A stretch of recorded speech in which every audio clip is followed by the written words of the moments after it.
Thumbnail দেখা আবার চমকায় যায় না। জামাত কি ক্ষমতায় আসবে, এই প্রশ্নটা আমার অনেকে এখন করে। আমি সবাইরে উত্তর দিই, জামাত ক্ষমতায় যাওয়ার এক উজ্জ্বল সম্ভাবনা তৈরি হয়েছে, কিন্তু যাইতে পারবে কিনা এটা নির্ভর করবে একান্তভাবে জামাতের উপরে। আমার ব্যক্তিগতভাবে মনে হয়েছে জামাত হয়তো নিজেও মনে করতে পারতেছে না যে তারা ক্ষমতায় যেতে পারে। তাহলে কি করলে জামাত ক্ষমতায় যেতে পারে বা ক্ষমতায় যাওয়ার সম্ভাবনা আরো উজ্জ্বল হয়, সেটার আলাপ আজকে। আগে দেখে নি জামাতের জন্য ইলেকশনে জেতাটা কেন খুবই সম্ভব, আর কেনই বা জামাত জিততে পারে। প্রথম কারণ হইতেছে যে দেশের মানুষ নতুন রাজনৈতিক শক্তিকে ক্ষমতায় দেখতে চায়। বিএনপির বিগত সময়ের শাসনের স্মৃতি এখনো দগদগে ক্ষতর মতো এক প্রজন্মের মনে জায়গা আছে।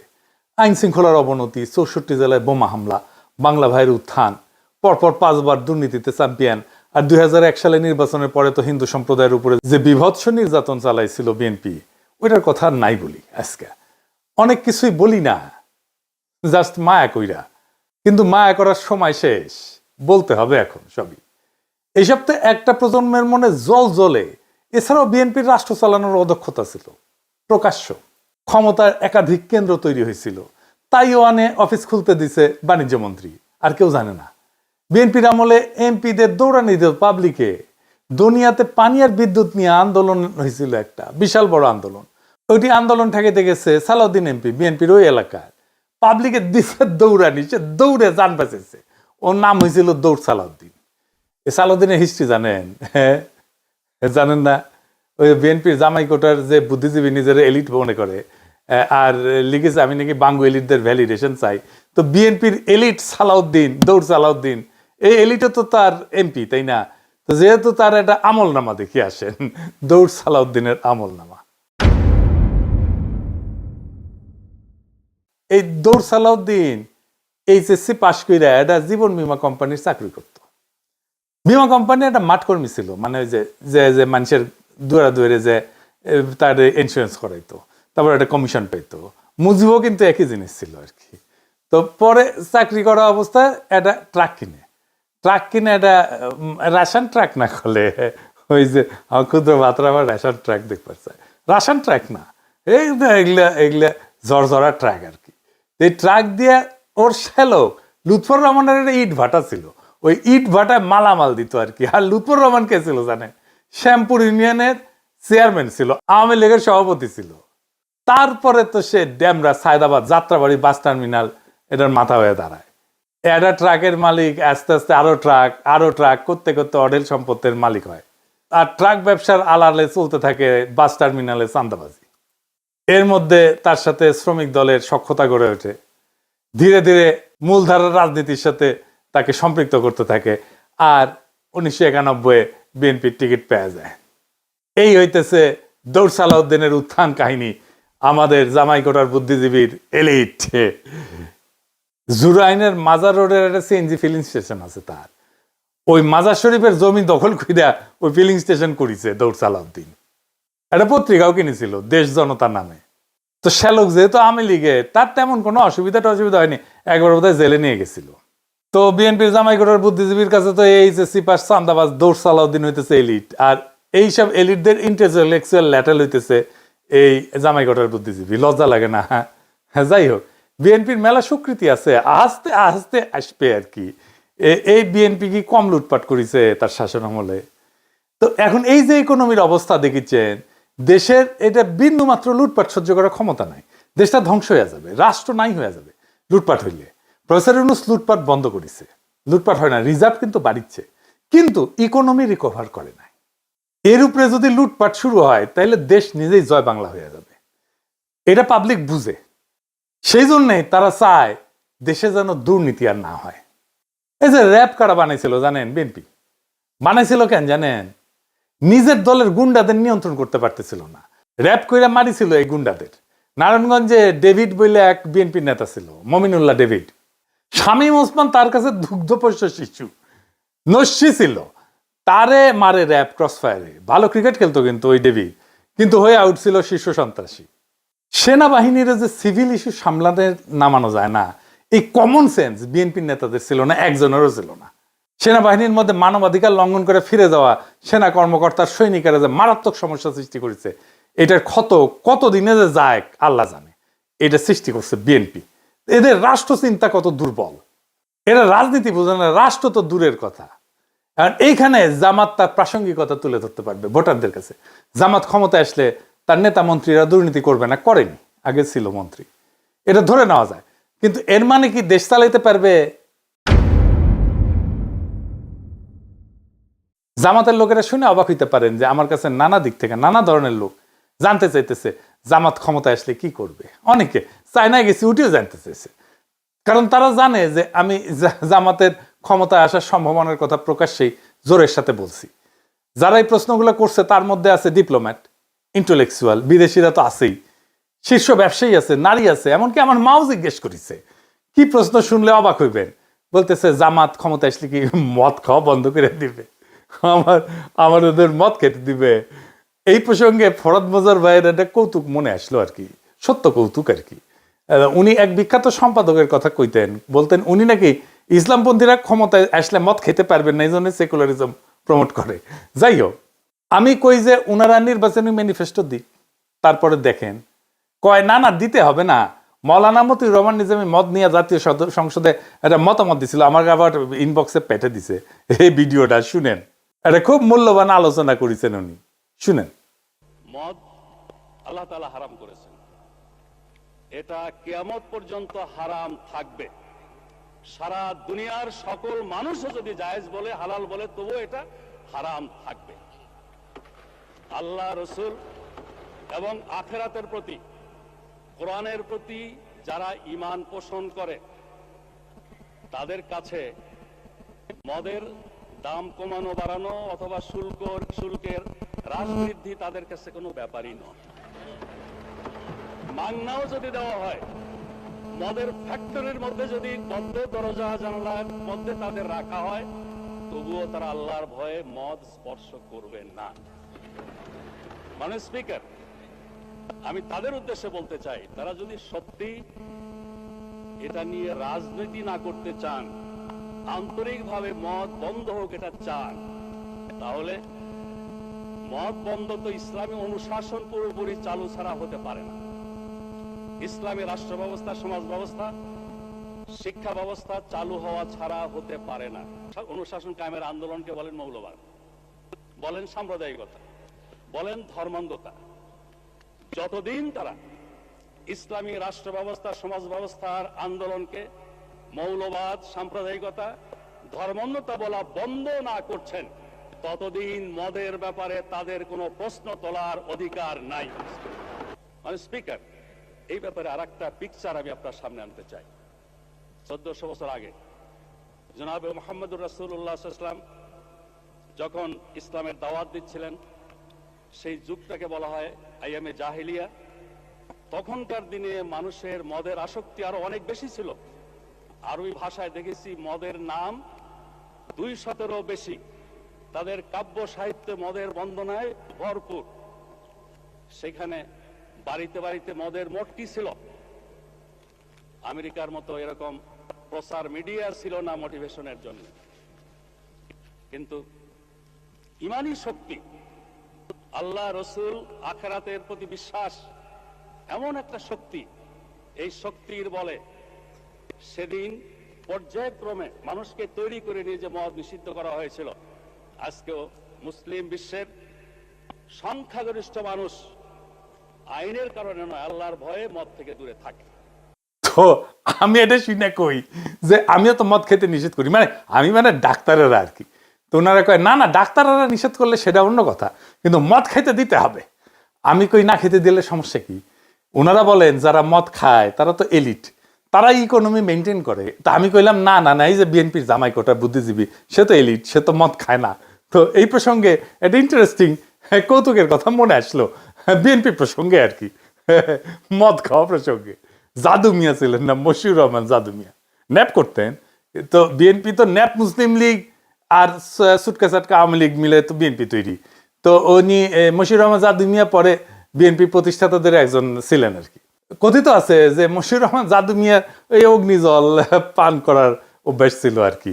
তো ভাসানী বক্তৃতা দিচ্ছেন, পাশে জাদু মিয়া বসে আছে।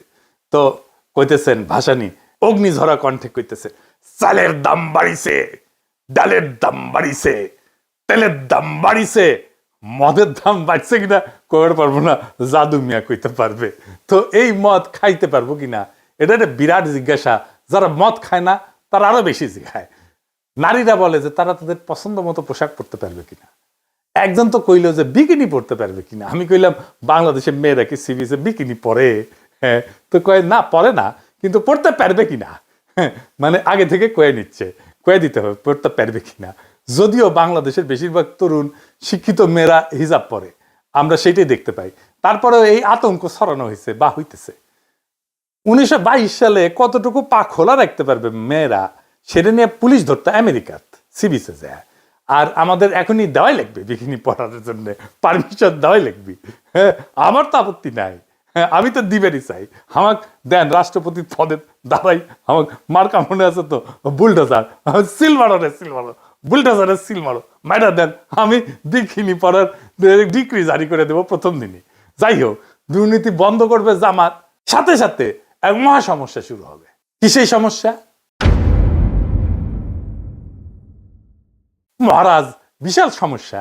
এই যে রাষ্ট্রযন্ত্র, তার প্রত্যেকটা নাট বল্টু দুর্নীতিগ্রস্ত, চেয়ার টেবিল পর্যন্ত ঘুষ খায়। যেই আমলাতন্ত্রের উপরে সে বৈশা রাষ্ট্র চালাবে সেটাই তো করাপ্ট, আগা পাঁচতলা করাপ্ট। ব্যাংক থেকে লোন নিতে গেলে ব্যবসা প্রতিষ্ঠানগুলোকে ঘুষ দিতে হয়, ব্যাংকের এমডি কে, বোর্ড মেম্বারদেরকে। যে লোন নিবে সে তো কাস্টমার, তারাই তো তেলাবে ব্যাংক। তা না, উল্টা যে সেল করিচ্ছে সেই তেলা, সে তারাই কাস্টমার তেলাইতেছে। এটা কেমনে ম্যানেজ করবে জামাত? এটার একটা সিস্টেম লাগবে। এই সিস্টেম ওদের মাথায় আছে কিনা কে জানে। জামাতের মন্ত্রিসভা কেমন হবে? নারী মন্ত্রী থাকবে কিনা, কয়জন থাকবে?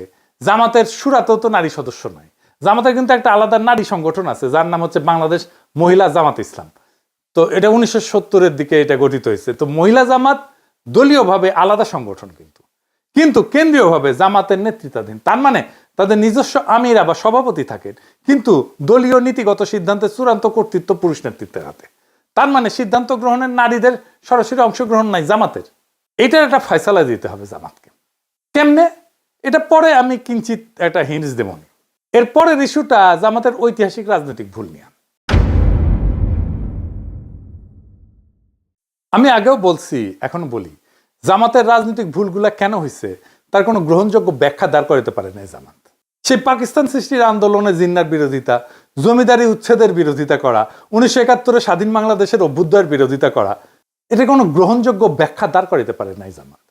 হাসিনার মতো বললে হবে না যে অতীতের ভুল ত্রুটি ক্ষমা সুন্দর দৃষ্টিতে দেখিয়া আওয়ামী লীগকে একবার দেশ সেবার সুযোগ দিন, এটা কইলে হবে না। ফিলোসফিক্যালি আর একটা সমস্যা আছে জামাতে। সেটা কি? ফিলোসফিক্যালি জামাতের রাজনৈতিক দর্শন দাঁড়ায় আছে মৌলানা মওদুদির উপরে। মৌলানা মওদুদি একজন দুর্দান্ত মেধাবী পলিটিক্যাল থিঙ্কার এবং ফিলোসফার, কিন্তু উনি তো সমাজতন্ত্রের পতন দেখে যাননি, উনি তো ওয়ার অন টেরর দেখেন নাই, উনি তো সারা দুনিয়া জুড়ে ইসলাম বিদ্বেষ দেখেন নাই, উনি তো ইসলাম কোপানো দেখেন নাই, উনি ডেমোক্রেসির সংকট দেখেন নাই, সোশ্যাল মিডিয়ার পাওয়ার দেখেন নাই, আর্টিফিশিয়াল ইন্টেলিজেন্স দেখেন নাই। তাই ওনার চিন্তার একটা রিভিউ দরকার আছে, নতুন দিনের মতো করে সাজানোর দরকার আছে। সেটা কি করছে জামাত? করে নাই। আমরা কেউ কেউ বলছেন জামাতের মন্ত্রিসভা কেমন হবে, কারণ জামাতের ফেস হইয়া সাধারণ মানুষের আর দুনিয়ার সাথে ডিল করবে।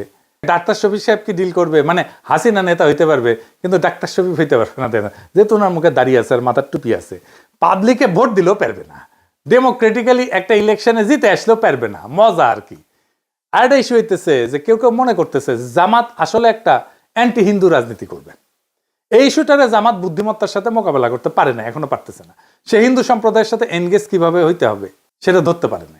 একবার জামাতের হিন্দু শাখা করে এইভাবে, আর একবার গোবিন্দ প্রামাণিকের হাত ধরে। আপনারা এখানে এসেছেন জামাতুল ইসলামের ডাকে। জামাতুল ইসলাম শুধুমাত্র একটা রাজনৈতিক দল নয়, এটা একটা ইউনিভার্সাল ইউনিভার্সিটি। আপনারা এখানে আসেন, শিক্ষা লাভ করেন, নীতি শিক্ষা নেন, আদর্শের শিক্ষা নেন, এবং কিভাবে ধর্ম অনুযায়ী দেশ নিজের জীবন পরিচালনা করা যায় এবং দেশ পরিচালনা করা যায়, আপনারা সেই শিক্ষা লাভ করেন। তো জামাত না মাঝে মাঝে গোবিন্দ প্রামাণিকের হাত ধরে ওই গাওয়া শুরু করে, আমার হাত ধরে তুমি নিয়ে চলো সখা, আমি তো পথ চিনি না, কইয়া মারের দৌড়। সে অখণ্ড ভারতের সৈনিক RSS এর পান্ডা গোবিন্দ প্রামাণিকের হাত ধরিয়া। এটা ইসলামী দলের হিন্দু শাখা হইতে পারে না, ফুল স্টপ। কাঁঠালের আম সত্য হয় না রে ভাই। এই সিম্পল জিনিসটা জামাত না বুঝলে কেমনে হবে? তাহলে কি করবে সে, কিভাবে এনগেজ হবে হিন্দু সম্প্রদায়ের সাথে? আমি বলবো কোনো কিছু করার আগে একটা ইন্ডিপেন্ডেন্ট রিসার্চ অর্গানাইজেশন দিয়া হিন্দু বৌদ্ধ সম্প্রদায়ের মধ্যে, মানে মাইনরিটিদের মধ্যে জামাতের প্রতি নেট ট্রাস্ট স্কোর মাপা। এটাই হবে জামাতের হিন্দু সম্প্রদায়ের মধ্যে গ্রহণযোগ্যতার মাপকাঠি। এখন এই নেট ট্রাস্ট স্কোর এই জিনিসটা কি, আসলে এটা বুঝে দেখি। এটা একটা সহজ মাপ, মানে মানুষ জামাত ইসলামকে কতটা বিশ্বাস করে আর কতটা অবিশ্বাস করে তার পার্থক্য কিভাবে মাপা যায়। ধরা যাক 100 জন হিন্দু বা মাইনরিটি নাগরিককে জিজ্ঞেস করা হইলো, আপনি কি মনে করেন যে জামাত এখন সংখ্যালঘুদের নিরাপত্তা এবং মর্যাদা রক্ষা করতে চায়?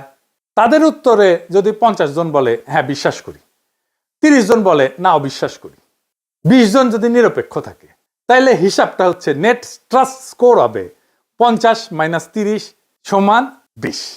অর্থাৎ নেট ট্রাস্ট স্কোর হচ্ছে +20। মানে মানুষ এখন মোটামুটি বিশ্বাস করতে শুরু করছে। যদি উল্টাটা হয়, মানে 30% বিশ্বাস করে আর 50% যদি অবিশ্বাস করে, তাহলে স্কোর হবে কত? 30 - 50 মানে -20। মানে মানুষের এখনো সন্দেহ আছে। এইটার গুরুত্ব হইতেছে স্কোর দিয়ে বোঝা যায় যে হিন্দু সম্প্রদায়ের মধ্যে জামাতের প্রতি আস্থা বাড়তেছে না কমতেছে, কোন জেলায় কাজ ভালো হইতেছে, কোন ধরনের কাজ করলে মানুষ সত্যিকারের বিশ্বাস পাইতে শুরু করবে। সহজ ভাষায় বললে নেট ট্রাস্ট স্কোর হইতেছে জামাতের প্রতি মানুষের মনোভাবের তাপমাত্রা। গরম মানে আস্থা, ঠান্ডা মানে অবিশ্বাস। সোজা সেলসালায় বুঝে গেলেন, তাই না? এইটা জামাত প্রত্যেক 6 মাস পর পর মাপবে আর ফলাফল প্রকাশ করবে। এইটা কিন্তু আন্তর্জাতিক মহলেও তার বিশ্বাসযোগ্যতা বাড়াবে, গ্রহণযোগ্যতা বাড়াবে। এখন কাজ কি নিবে? গোবিন্দ প্রামাণিককে তো দেখতে পারবে না, তাই না? কি কি সলিড কাজ নিবে, আসেন সেটা একটু বুঝে দেখি। প্রথমে জামাতকে একটা মাইনরিটি চার্টার ঘোষণা করতে। এই মাইনরিটি চার্টার মানে হইতেছে এক ধরনের প্রতিশ্রুতি বা শপথনামা, যেখানে জামাত ইসলাম প্রকাশ্যে বলে দেবে তারা এখানে ধর্ম দেখে না, ন্যায় মানবিকতা দেখে রাজনীতি করবে।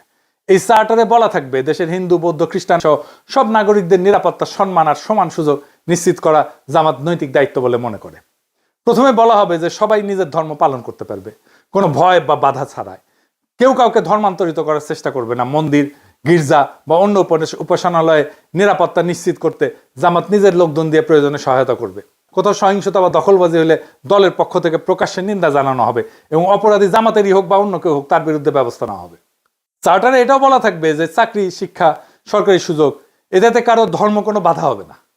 জামাত পরিচালিত কোনো স্কুল, কলেজ, শিক্ষা প্রতিষ্ঠান বা প্রতিষ্ঠানে হিন্দু বা অন্য ধর্মের মানুষ সমান সুযোগ পাবে। ভূমি বা সম্পত্তি দখল বা জবরদখল হলে ন্যায় বিচারের জন্য আইনি সহায়তা দেওয়া হবে। নারী এবং তরুণদের অংশগ্রহণে গুরুত্ব দেওয়া হবে। হিন্দু মেয়েরা চাইলে জামাতের সামাজিক শিক্ষা কার্যক্রমে যুক্ত হতে পারবে। সবশেষে একটা স্পষ্ট প্রতিশ্রুতি থাকবে, জামাত শুধু ইসলাম রক্ষা না, জামাত ন্যায় রক্ষার রাজনীতি করে। সংখ্যালঘু নাগরিকদের মর্যাদা রক্ষা করাটা ইসলামের আসল শিক্ষা, এই কথাটা তারা প্রকাশ্যে বলবে। এই চার্টার গুরুত্বপূর্ণ কারণ এটা দেখাবে যে জামাত বদলাইছে। এটা হিন্দু সম্প্রদায়ের মধ্যে আস্থা ফিরিয়ে আনবে এবং আন্তর্জাতিক মহলে ইতিবাচক ভাবমূর্তি তৈরি করবে। আর বাংলাদেশে ন্যায়ের রাজনীতির একটা নতুন ভাষা দিবে। সংক্ষেপে মাইনরিটি রাইটস চার্টার হইতেছে জামাতের বিশ্বাস ফেরানোর অঙ্গীকারপত্র, যেখানে তারা বলে সব নাগরিকই আমাদের, কেউ সংখ্যালঘু না। এইরকম একটা চার্টার নারীদের জন্য করা যায়। আর হ্যাঁ, এলিটদের জন্য মদ খাওয়ার জন্য কি করবে এটা জামাত নিজেরা বুঝে দেখুক, যেন সমস্ত সমাজে নেট ট্রাস্ট বাড়তে থাকে জামাতের প্রতি। এখন জামাত আসলে হিন্দু সম্প্রদায়ের সাথে কিভাবে এনগেজ হবে?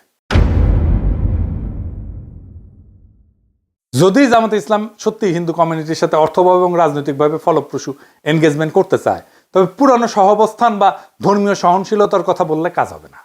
এখন দরকার হবে ইনোভেটিভ, ইন্টেলেকচুয়াল, সাবভার্সিভ এবং ন্যারেটিভ চেঞ্জিং আইডিয়া, যা সাইমালটেনিয়াসলি হিন্দু কমিউনিটির আস্থা অর্জন করবে, নাম্বার 1। নাম্বার 2, জামাতের আদর্শের মধ্যে থিওলজিক্যাল কনসিস্টেন্সি রাখবে। 3 নাম্বার হইতেছে রাজনৈতিকভাবে আন্তর্জাতিক গ্রহণযোগ্যতা তৈরি করবে। আমি কয়েকটা ইনোভেটিভ আইডিয়া দিতেছি, এগুলোই সব না বা এগুলোই যে চূড়ান্ত তাও না, এগুলো চিন্তা করা যাইতে পারে, আমি আইডিয়া হিসাবে দিতেছি। এগুলো আমার মতে বাস্তবে প্রয়োগযোগ্য এবং কৌশলগতভাবে গেম চেঞ্জার হইতে পারে, আর হিন্দু সম্প্রদায়ের সাথে পলিটিক্যালি জামাত যুক্ত হইতে পারবে। নাম্বার 1, কমন গুড পলিটিক্স বা ইসলামিক ভাষায় নাগরিক সংহতি। জামাত একটা শরিকুল খায়র বা শেয়ার্ড গুডনেস অ্যালায়েন্স করতে পারে, এই নামে নতুন একটা ফোরাম তৈরি করতে পারে। যেখানে হিন্দু সম্প্রদায়ের লোকজন, শিক্ষক, চ্যারিটির লোকজন, দাতব্য সম্প্রদায়ের লোকজন, মাদ্রাসা শিক্ষক, স্থানীয় মুসলিম নেতারা যৌথভাবে কাজ করবে। কিসের জন্য কাজ করবে?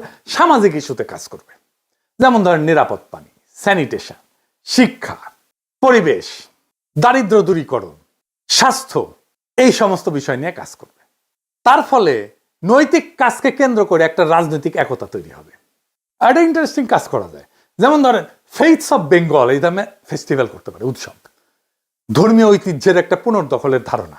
যেমন স্থানীয় পর্যায়ে ফেইথস অফ বেঙ্গল নামে সাংস্কৃতিক উৎসবের আয়োজন করতে পারে, যেখানে হিন্দু, মুসলিম, বৌদ্ধ, খ্রিস্টান সব সম্প্রদায়ের যে কালচারাল অ্যাসেট, ধর্মের যে কালচারাল অ্যাসেট, সেইটা তারা প্রজেক্ট করবে, সেটা তারা দেখাবে। হিন্দু সম্প্রদায় কীর্তন করতে পারে, মুসলমান সম্প্রদায় মিলাদ করতে পারে, কাওয়ালি করতে পারে, খাবার থাকবে এখানে, হিন্দু উৎসবের খাবার, মুসলিম উৎসবের খাবার, হিন্দুদের পোশাক, মুসলিমদের পোশাক, এগুলো প্রদর্শিত হবে। লক্ষ্য হবে আমাদের মিলিত সংস্কৃতি আমাদের রাজনীতিকে ছাড়াই গেছে, এই বার্তাটা দেওয়া। এইটা ইসলামের সামাজিক ন্যায়ের ধারণাকে সাংস্কৃতিক ভাষায় উপস্থাপন করবে। জামাতকে সংস্কৃতি বিরোধী দল বলে না, এখান থেকে বের করে আনা যাবে। এটা করে একাডেমিক স্তরে আর একটা কাজ করা যায়, যেমন ইন্টারফেথ থিঙ্ক সার্কেল। এইটা একাডেমিক স্তরে ন্যারেটিভ শিফটের কাজ করবে। কিন্তু যেমন জামাত একটা নীতিগত থিঙ্ক ট্যাঙ্ক তৈরি করতে পারে, বাংলাদেশ ইন্টারফেথ এথিক্স ফোরাম, যেখানে মুসলিম, ইসলামবিদ, হিন্দু পণ্ডিত এবং সমাজবিজ্ঞানীরা, তরুণ সমাজবিজ্ঞানীরা একসাথে কাজ করবে। যেখানে বিষয় কি হবে, যেমন নাগরিক ন্যায়, সামাজিক ন্যায়ের ধারণা, ইনসাফের ধারণা, বহুত্ববাদ, নৈতিক রাজনীতি, এই বিষয়গুলো নিয়ে তারা কাজ করবে, গবেষণা করবে। এইটা জামাতের একটা ইন্টেলেকচুয়াল ডিপ্লোমেসি হিসেবে কাজ করবে। বিশ্ববিদ্যালয়, মাদ্রাসা এবং আশ্রমের মধ্যে আলোচনা চালাবে।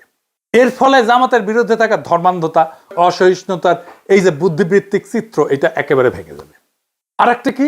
আরেকটা অ্যাডিশনাল কৌশল করতে পারে, যেমন ধরেন ডিজিটাল ব্রিজ ফর মাইনরিটিস। যেমন জামাত একটা নিজস্ব ডিজিটাল প্ল্যাটফর্ম তৈরি করতে পারে, যেখানে সংখ্যালঘু নাগরিকরা তার অভিযোগ, ভয়, প্রস্তাব, শঙ্কা এগুলো জমা দিতে পারবে গোপনীয়ভাবে।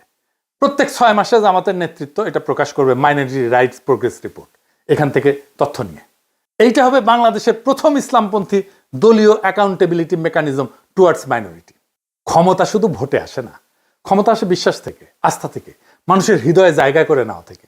জামাত যদি মানুষের এই আস্থার জায়গাটা বুঝে নিজেদের ভেতরে গোড়ামি, সংকীর্ণতার, আত্মরক্ষার দেওয়াল ভেঙে ফেলতে পারে, তাহলে বাংলাদেশের মানুষ একদিন বলবে এই দল বদলাইছে, এই দল দেশের জন্য কাজ করতে চায়। আজকের রাজনীতিতে সবচেয়ে বড় অভাব হচ্ছে বিশ্বাসযোগ্যতা। যেই দল এই বিশ্বাস ফিরে আনতে পারবে, যে দল মানুষকে ভয় না দেখায় তাদের ভবিষ্যতের স্বপ্ন দেখাইতে পারবে, তারাই ক্ষমতায় যাবে, তারাই রাষ্ট্র করবে। জামাতের সামনে সেই সুযোগ এখন সত্যিই তৈরি হয়েছে। কিন্তু দরজা খোলা মানে ভেতরে ঢোকা না। কিন্তু এই দরজায় ঢুকতে হইলে নিজেদের পুনর্গঠন করতে হবে, মানে নীতিতে, সংগঠনে, আচরণে। বাংলাদেশ এখন এমন এক মোড়ে দাঁড়ায় যেখানে ধর্মীয় রাজনীতির নাম শুনলেই অনেকে ভয় পায়। যদি জামাত সেই ভয়কে ভাঙতে পারে, যদি তারা দেখাতে পারে ধর্ম মানে বিভাজন না, ধর্ম মানে ন্যায়, ধর্ম মানে ইনসাফ, ধর্ম মানে ঐক্য, বহুত্বের মধ্যে ঐক্য, তাহলে একদিন তারা শুধু নির্বাচনে না, মানুষের হৃদয়ে জয়ী হবে। এখন সময় জামাতের জন্য ইতিহাসের সামনে দাঁড়ানোর, অন্যদের বদনাম দিয়ে না, নিজেদের পরিবর্তনের শক্তি দিয়ে প্রমাণ করার। বাংলাদেশে এখন ন্যায়ের রাজনীতি এখনো সম্ভব, ইনসাফের রাজনীতি এখনো সম্ভব। আর সেই রাজনীতি ইসলামের আলো থেকেই জন্ম নিতে পারে। ইনকিলাব জিন্দাবাদ।